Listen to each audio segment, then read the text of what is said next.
Imagine a bustling settlement filled with men, women, and children, all striving to carve a new life in an uncharted world.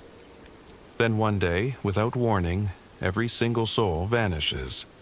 No bodies, no signs of struggle, just an eerie silence, and a single word carved into a tree.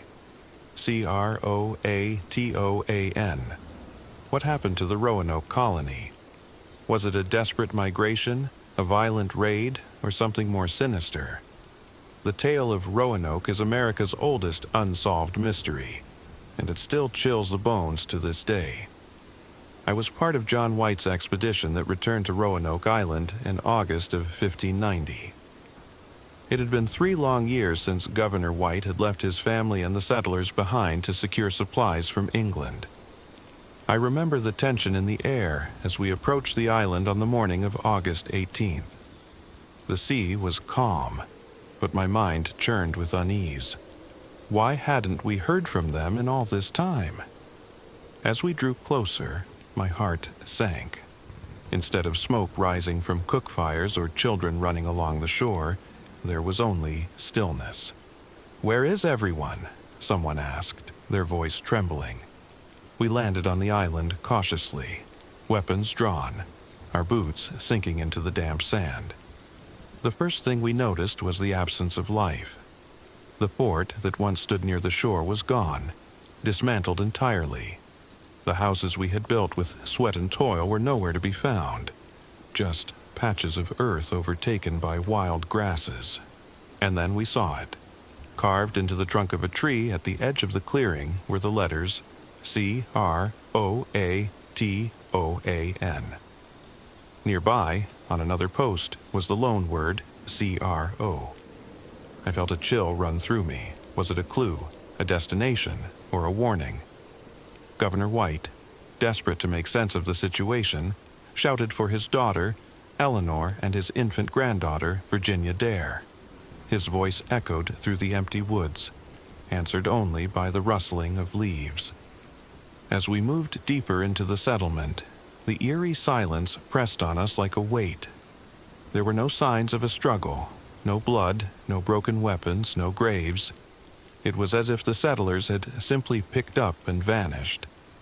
I remember the smell of the place. Damp earth mixed with the faint, sweet rot of vegetation left untended for years. The forest had begun to reclaim the land, vines creeping over what little remained of the colony. In the center of what had been the village, we found a single chest buried in the earth.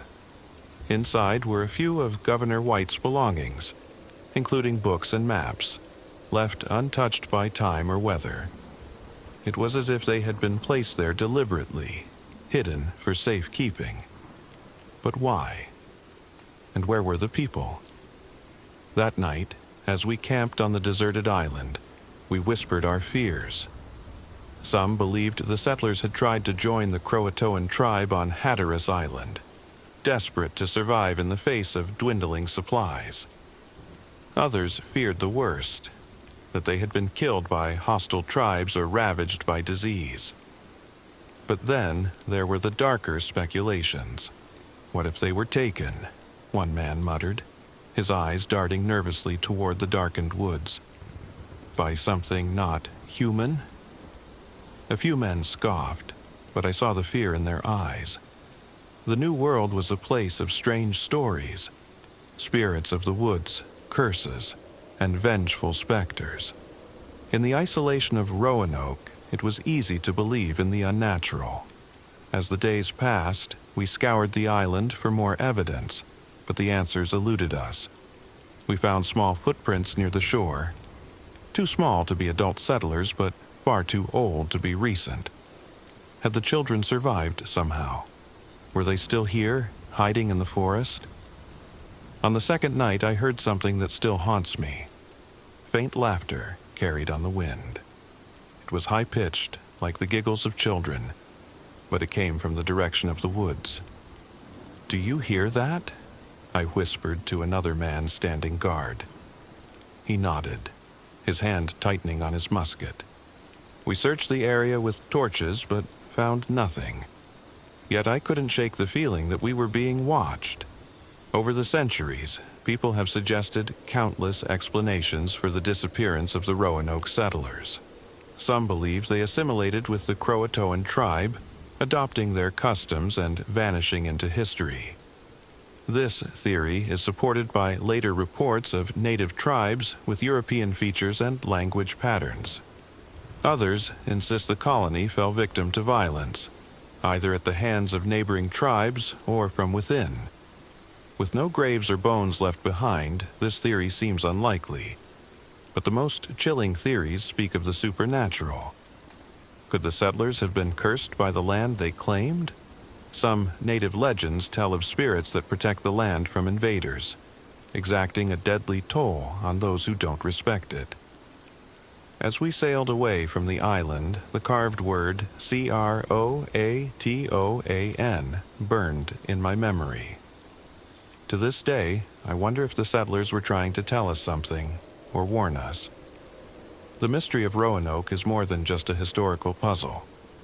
It's a reminder of how fragile human ambition can be when faced with the unknown.